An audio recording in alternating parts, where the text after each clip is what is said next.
My name's Paul Sharp. As advertised, I'm supposed to be speaking on behalf of the Northern Territory Greens, but I'm not. I'm now speaking personally.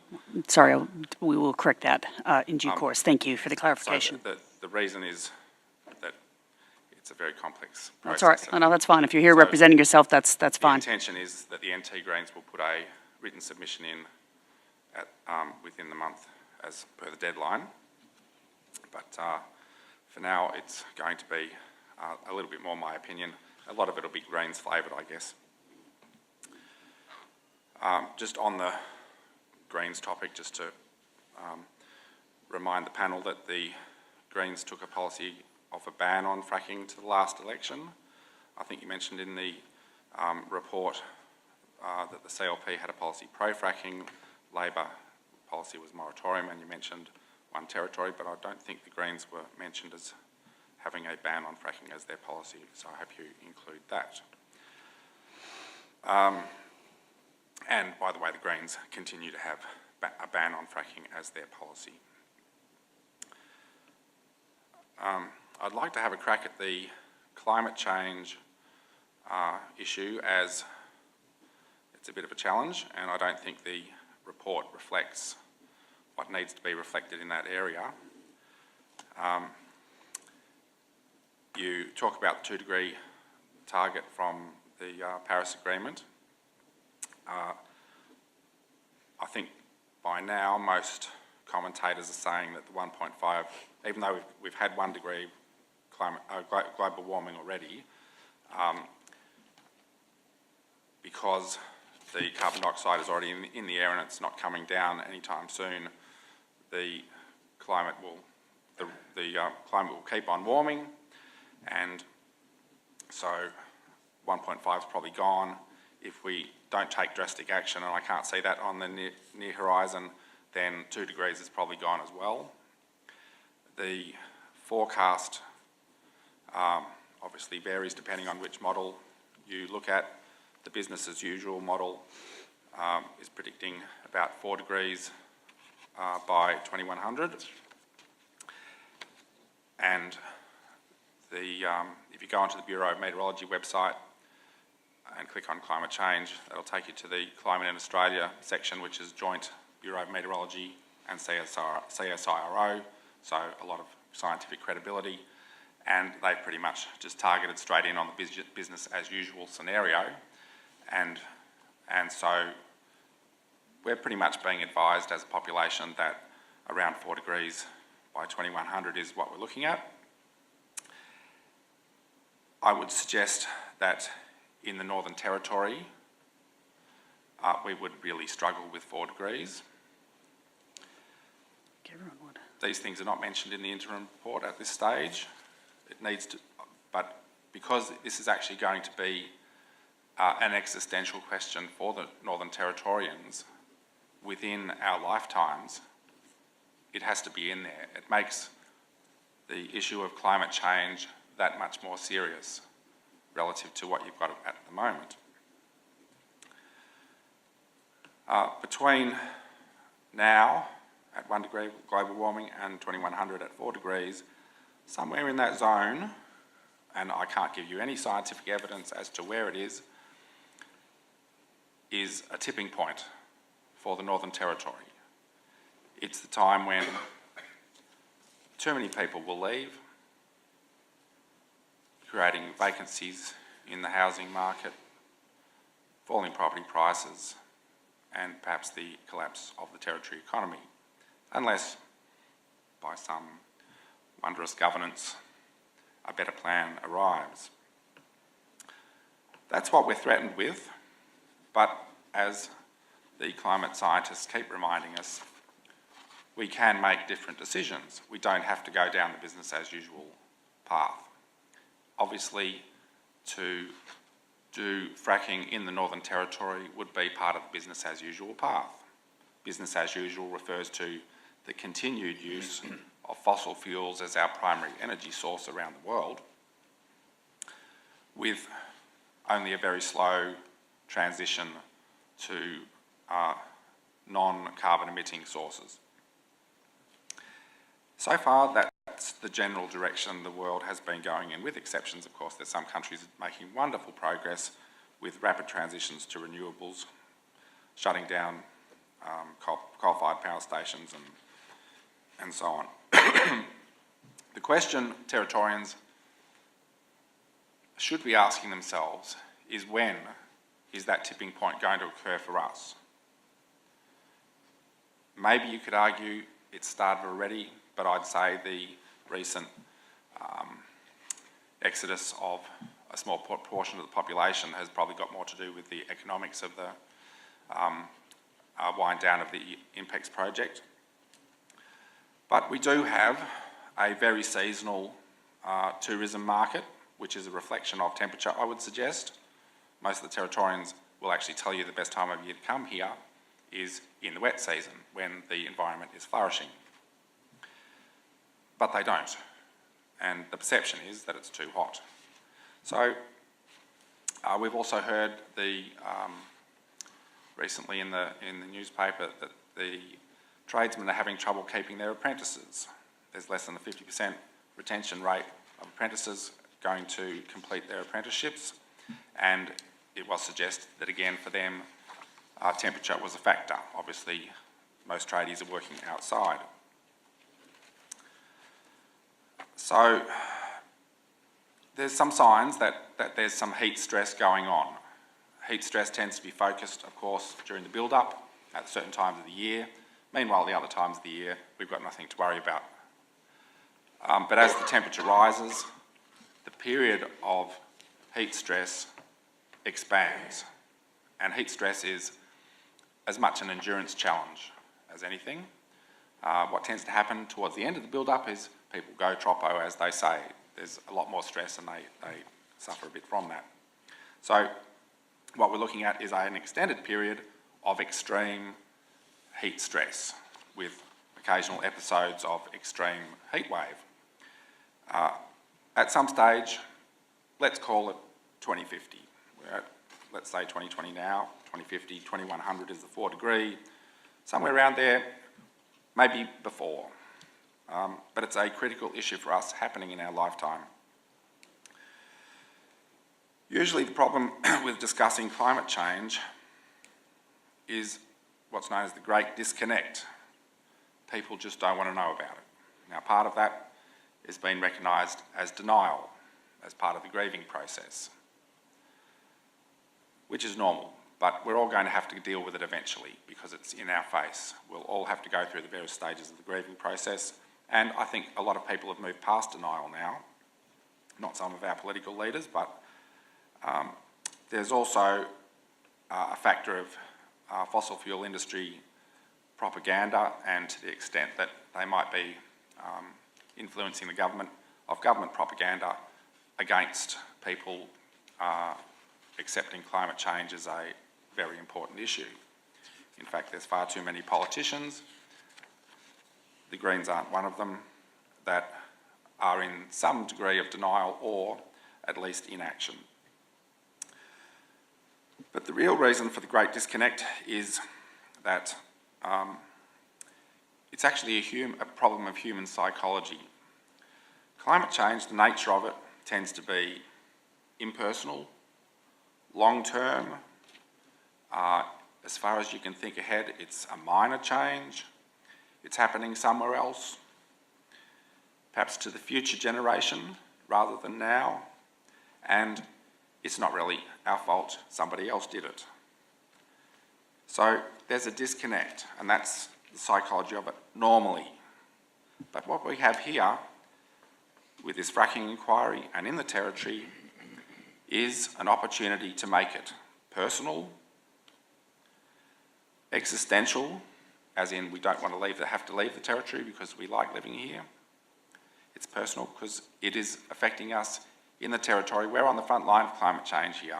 We're far enough north. We already have a borderline temperature. So it is happening here to us. The time frame we're looking at, if let's say we suggest 2050, is within our lifetimes. The average voter, yes, it's within their lifetimes. Now normally, you would still get to the point where you'd say it's indirect. It's not our fault, somebody else is doing it. But with this inquiry, we have an opportunity, a very rare opportunity, to actually all say as Territorians, lobby our government, get the government to say it. Say no to fracking, no to more greenhouse gas emissions, no to climate change. We don't want rapid global warming here. We have the choice. We have a direct responsibility to influence this decision, our futures. It's personal, it's survival level, it's here and now, and it's direct. That rarely happens. Now, if the panel could put in the interim report some of these ideas and really emphasise how critical an issue climate change is within this fracking issue, we have a chance to do maybe something groundbreaking. I know there's some other countries in the world that have got moratoriums or bans on fracking, or they're transitioning already to renewables. But most of those countries aren't actually in the situation we're in on the front line. So I ask you to put a bit more emphasis on that in the inquiry, put some figures in on degrees. You can get the information off the whichever website site you like. All this stuff's very readily available on the internet. But I'd suggest Climate Change in Australia as being the most credible for us. The Great Territory Lifestyle. Now, for those of you who are experienced in the Territory, you'd remember this was a sort of election slogan that Labor was using. What is the Great Territory Lifestyle? It's about, I think, being outdoors a lot, playing sport outdoors, maybe working hard outdoors earlier in the day, retiring at the end of the day, having a beer or a wine on the veranda. It's about the outdoors lifestyle, and that is the thing that will be impacted the most by rapid global warming here in the Territory. It'll be one of the things possibly that when people realise it's quite stressful to try and have the Great Territory lifestyle, they'll maybe be less inclined to stay here. It's actually relevant to our economy because our outdoor workers are to some extent the backbone of our economy. The tour operators and their tourist clients. The ag and pastoral industries, the tradies and apprentices I've already mentioned, and perhaps in the pastoral area I might also mention that the cattle will be out there suffering, and I wonder what's going to happen to them when it gets too hot.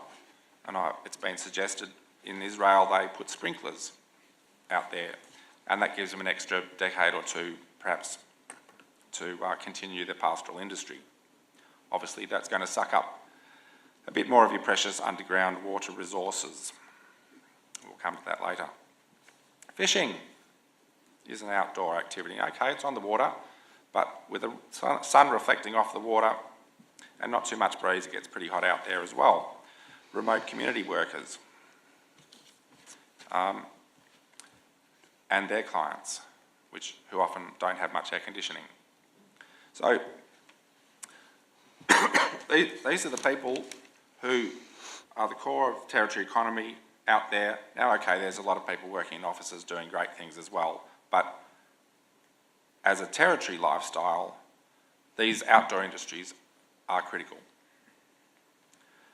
And yes, there will still be people staying in the Territory because they can get up in their air-conditioned houses in the morning, drive in their air-conditioned cars to work, in their air-conditioned office, go home again, stop at the air-conditioned gym on the way home, and so on.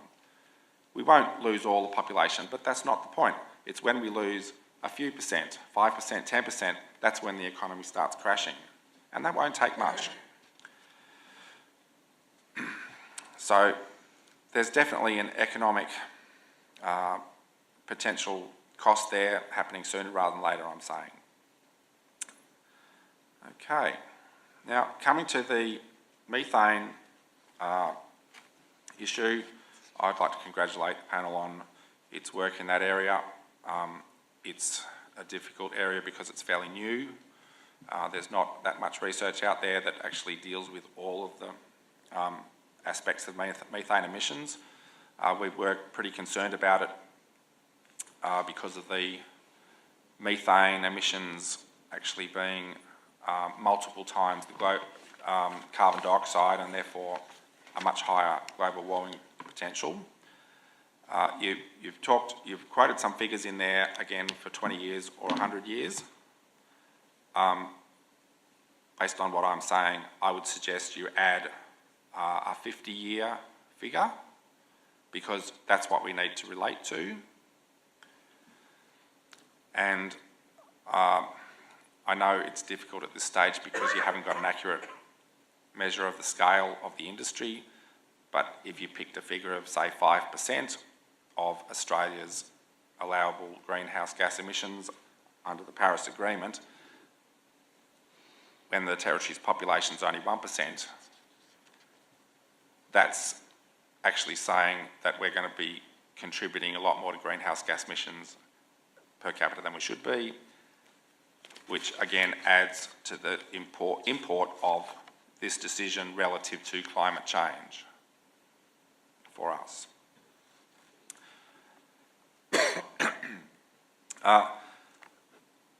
You seem to have an implied goal by comparing the lifetime emissions in carbon dioxide and methane of gas as a fuel as compared to coal, saying that the gas is half the emissions of coal. The implication seems to me that the objective that you're setting, the agenda you're setting, is we want gas to transition away from coal to gas, which is fine. But what about the figures relative to the renewables? How many carbon emissions are they? We need to be setting a goal that's best practice, and that goal is to, as rapidly as possible, transition to renewables. That should be the primary goal. Now, okay, we've got a lot of coal-fired power stations around the world, and we need to deal with that ASAP, and maybe, given the resources we've got available at the moment and how long it's going to take, maybe there's some extent of transition that needs to just happen, coal to gas. But let's have a long-term view. Let's begin with the end in mind. Where we need to go is as fast as possible to renewables, which are coming down fairly quickly in cost and becoming very competitive. Maybe South Australia jumped the gun a bit with its going to the solar and wind as quickly as possible, perhaps a little bit before it was as cost effective, but good on them. They're setting an example, and what they've done is they've reduced the cost of climate change. They might have spent a bit more money on building the renewables, but maybe that's actually makes economic sense. I would suggest the goal should be solar, wind, other renewables, with battery storage, a minimum of gas to help you with battery storage and gas, create a decent an effective base load, ending up with a wavy base load. Use the best practice as your goal, and if you want to talk about coal to gas as being a transition, then fine, but you've got to get the renewable figures in there.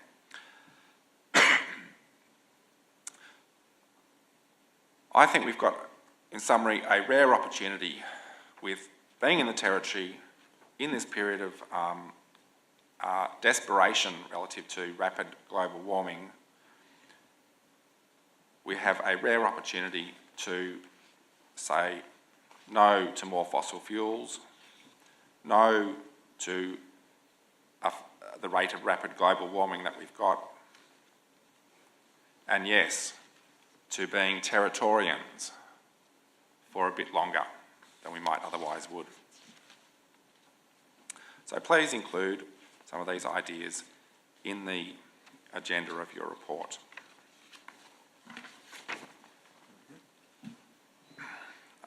Moving on to the economics. At the moment, we really don't have much of a plan to work with or authoritative reports and studies, and I know they're on the way. But what we have heard from other presenters, and presumably the one after me as well, is that there's actually a market glut globally of gas, that the Northern Territory gas would be relatively high cost relative to the spread in the market, and therefore if there was any significant glut, it'd be the last to get onto the commodities market internationally.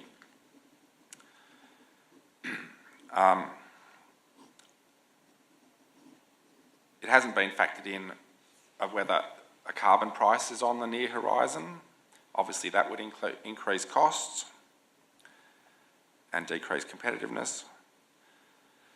In the case of if you actually put the petroleum industry here under the Water Act, given the groundwater limitations in the Beetaloo Basin or anywhere else in the semi-arid territory where fracking might occur, I'd suggest paying a price for water might also have to be factored in.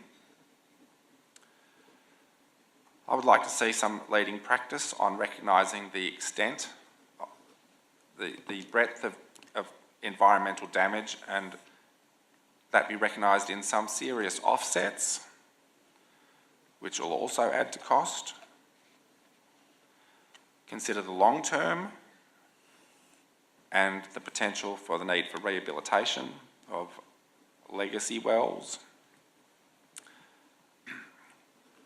All of those factors say this isn't going to be likely to be a very profitable industry, and therefore there's no economic rationale to have it. It might more likely to make a loss by the looks at this stage. Now, okay, you've got reports commissioned. I don't know how they're going to do it when the scale of the industry is unspecified. In fact, there's so many different estimates, it's a magnitude of factor 10 between them. We've got no idea which market they're targeting. Is it the Northern Gas Pipeline? Are they going to send the gas to Darwin? Is it for domestic consumption? Is there some overseas market? I don't know how they're going to actually put the thing together. But I think there's going to be a lot of uncertainty, even with the report. If we get involved in the East Coast markets, where we've been told there's a lot of market distortions, then again, it'll be pretty much unknown what the economics of it are. I think I've already sort of mentioned some of the externality costs.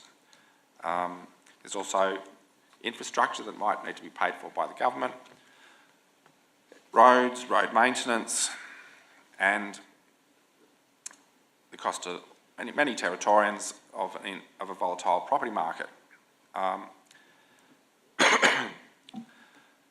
much royalties and taxes would we get? Well, that tends to get rather distorted as well by companies taking profits offshore and so on. As far as jobs are concerned, I think the reality is most of them going to have to go to fly-in, fly-out workers, especially if you have a ban on the wet season, so that there's only a 6-month working season here. Locals aren't going to get many jobs if that's the case. The boom and bust cycle, we've seen the graphs on an initial increase in gas production and then tailing off. What boom and bust does is create instability in the economy. Instability is a cost because you have to keep restructuring your economy, you have to keep restructuring your private business. That's actually a cost, which is probably not going to get factored in. There's a question about, you want some realistic economic statements, but you tried Deloitte's, and now you've got another industry insider economics consultant who I can't see they're going to write a realistic report for you and a report that the fossil fuel companies want for them to completely different things. They don't want to look inconsistent. Fortunately, you've done a wonderful thing in putting an independent economist or two on the team. However, I think the most likely thing you'll get is a report from your major consultant, maybe toned down a little bit, which would be great, in the direction of reality, and then you probably get a dissenting report from the independent, because they're so far apart, as we can tell at the moment.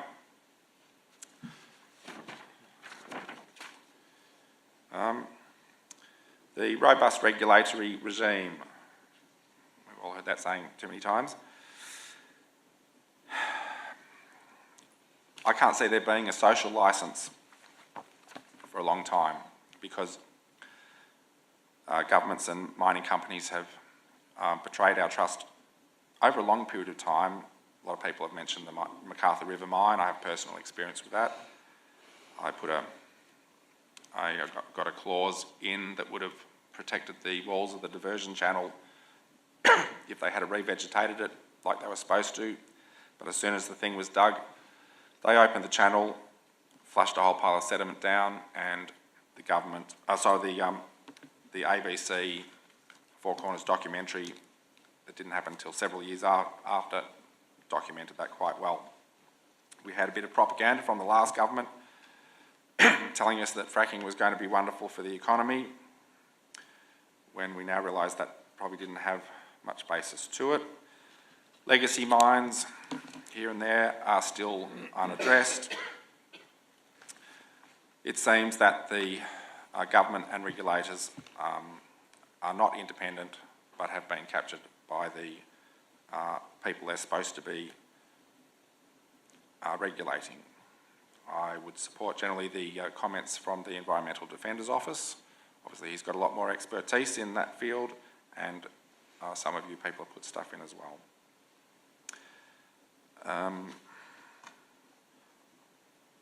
On water, the sustainability of volume, your figures in the report seem a bit incomplete, but on my calculations, if the recharge rates that you're talking about in those figures, which I realise need to be made much more accurate with some field measurements, and the objective of Department of Environment and Natural Resources of a 5% maximum usage rate, it seems to me that with the town water supplies, the bore water, the 800 bores, if you add up how much volume of water they're already using, there doesn't seem to be much left. So if those figures are even close to correct, it looks like the underground water system will be limited that will be the limiting factor in the scale of the industry. And if that's correct, that needs to be factored into the economic analysis. I don't know. Obviously, the economic analysis is going to happen before you get the information on the actual volumes of water in the aquifer. The other problem is, because the petroleum industry is exempt from the Water Act, until that gets fixed, you've got no control at all, and the consequence, of course, would be to all the people who need the bores and need the domestic water supply, and you can't have that. That's just not acceptable. There seems to be a big problem with the unknown chemical composition of the geogenic chemicals coming out of the produced water, and that, I presume, is going to actually flow all through the wet season.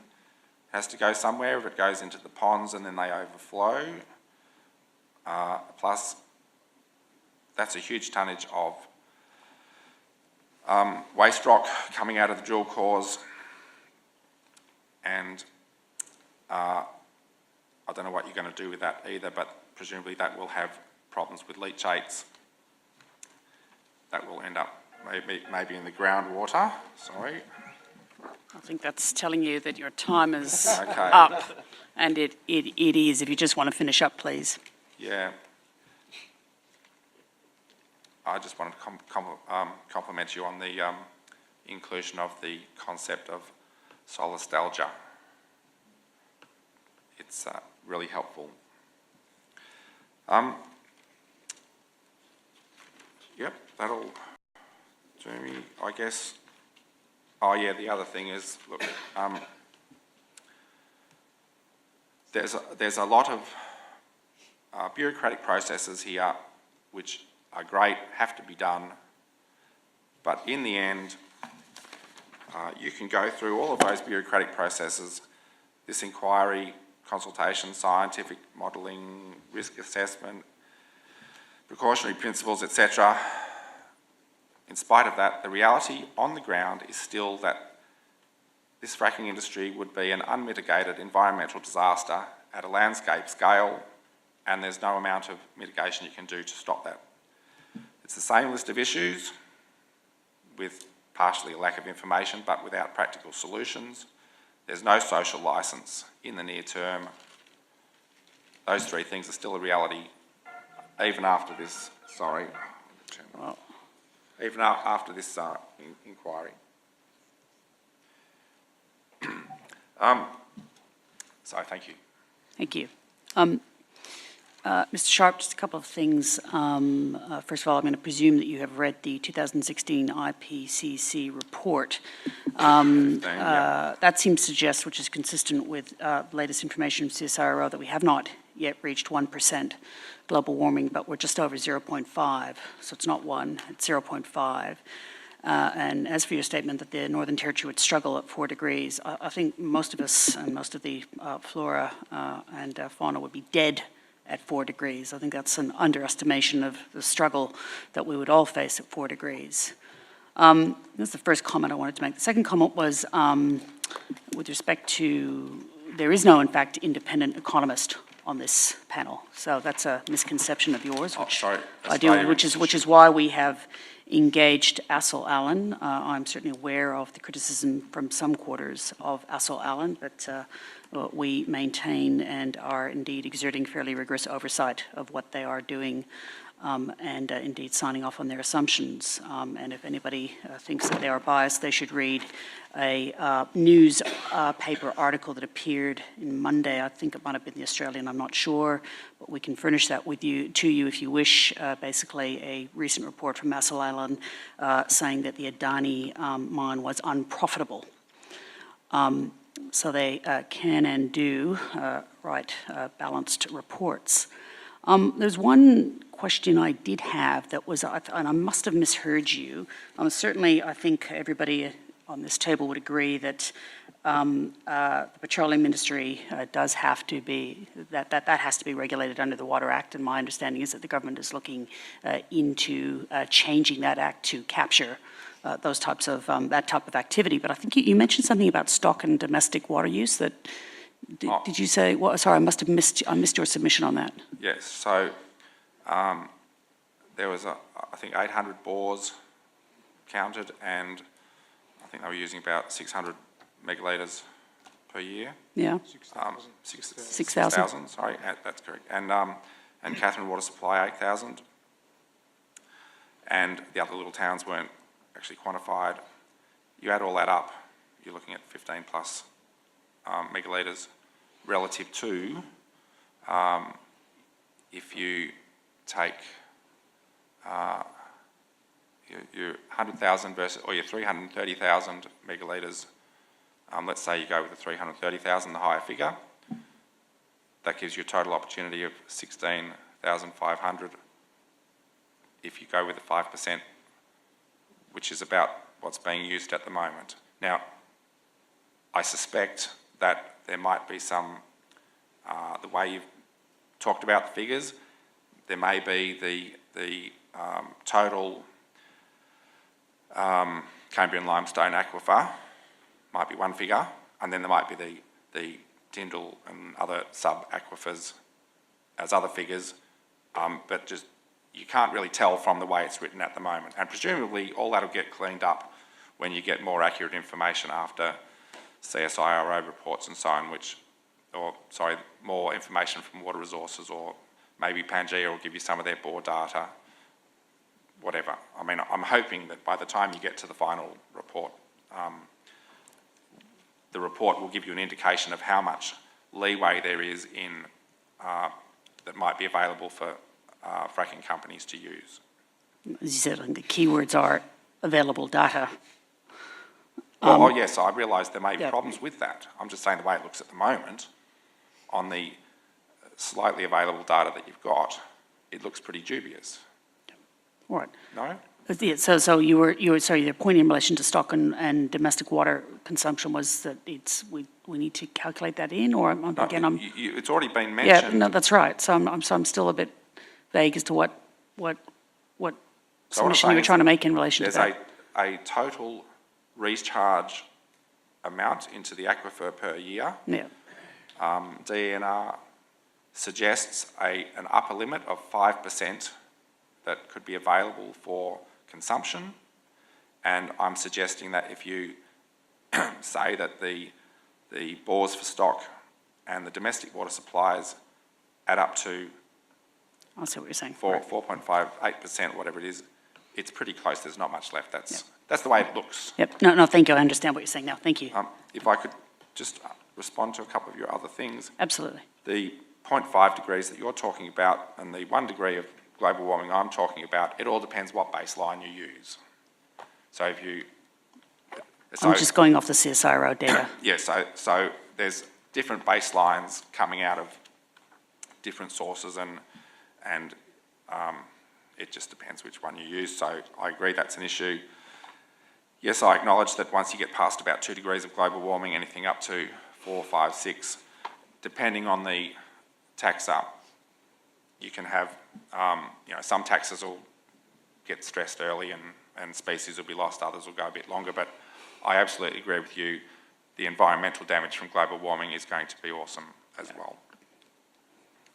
The independent economist I was referring to, I thought you said the Australian Institute had been invited to work with ASIL Allen, is that not correct? ASIL Allen have consulted with the Australian Institute. Okay, that's what I was referring to there, with some independent input there. Okay. Along with a range of other stakeholders too, I might add. Great. Yes, Can I Professor Hart. just clarify a little bit? I think you've taken the figures slightly incorrect in terms of probably, water. yeah. No, it's quite easy. I just looked at it again. Yeah. If you take at the lower end of the recharge rate at the moment, take 100,000 megalitres a day, we think there's, as you rightly pointed out, there's a lot more information that needed there to clarify that. The other figures are about 6,000 by pastoralists. Mm-hmm. On the basis of the information we've got from the companies, somewhere between 2,500 and 5,000, peaking at 5 per year. So let's take 5. Mm-hmm. 6 and 5. The 8,000 that you mentioned for water supply was Catherine. Yeah. That's pretty much from the Catherine River. That's separate. A little bit from the Tyndall, but you can So I think for Mataranka and a few of the other daily waters and so about 2,000. So you go maybe 13,000 on 100, maybe 13%. So if the 100,000 is correct and these other figures, it's within the realm that you would say is sustainable. But there's still some question marks on those figures. So I don't think you're quite right in saying it's close. I'm probably not quite right, but I'm also referring to, there was mention of a 5% recommendation in the sub-arid areas. Semi-arid areas is, no? No. This is the 80-20 rule. There's all sorts of... And that applies everywhere, even in a semi-arid area where the recharge is so episodic. I think that's what, the way I was reading it, the Department of Environment and Natural Resources in a high rainfall area can allow for a higher percentage of exploitation, in a more arid area a lower percentage. I think that was the idea. That's right. Pretty much, but it's but it's still around about 20% Okay. max. Any further questions? Dr. Anderson? Yes, one about the global warming figure, and you made a really compelling argument that the place would not be a good place to live if we got to the 4 degrees Or less. or even less. What you didn't do though is relate to NT fracking to those figures. And so I'm just wanting to see if you could clarify that how would the decision to or not to frack in the NT affect those sort of figures? Yes, that is a critical issue, and as I was going through my little table there, and I was talking about is the impact direct or indirect in terms of...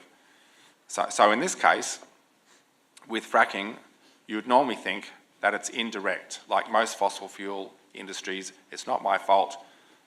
They produced fossil fuel, it went off to some other state, it got burnt up in the atmosphere, and then years later, eventually I get a trickle-down bit of climate effect from that. What I was trying to say is, in this case, we have a choice about this amount of fracking. I'm saying that the amount of greenhouse gas emissions that would come out of this is maybe 5 times what our per capita allowance would be here in Australia. So it's actually very significant as a increaser of the rate of global warming. The problem is, then, you're quite right, how do you relate that back to the territory specifically? And I forgot to mention that everyone in the world has to look at what they're doing in terms of their own greenhouse gas emissions that they're generating in their country, and imagine that everybody in the world is going to make a similar type of decision. So there is a collective responsibility. and the Territorians have to need to make a responsible decision, just as the Chinese need to make a responsible decision. We all have to do it. That's the collective aspect, which is the bit where it all falls down, because everyone says, well, if they're doing it, why can't we? It doesn't make any difference. But we're getting to the point, we've gone so far, we're actually on the brink of a trajectory, irreversible trajectory towards catastrophic climate change, or possibly runaway climate change, whatever you like to call it. And we're all going to have to get the idea that every country, every state, every individual needs to take personal responsibility for, to the extent that they can, for their proportion of greenhouse gas emissions or the reduction thereof. We in the Territory have this little bit of responsibility because we have a choice about the fracking industry. Do we go ahead with it or not? This is our personal responsibility this time. Usually people don't have that choice because they just have to buy power off the grid. This is a special situation. Hopefully that answers your question. Thank you very much, Mr. Sharp. We'll leave it there.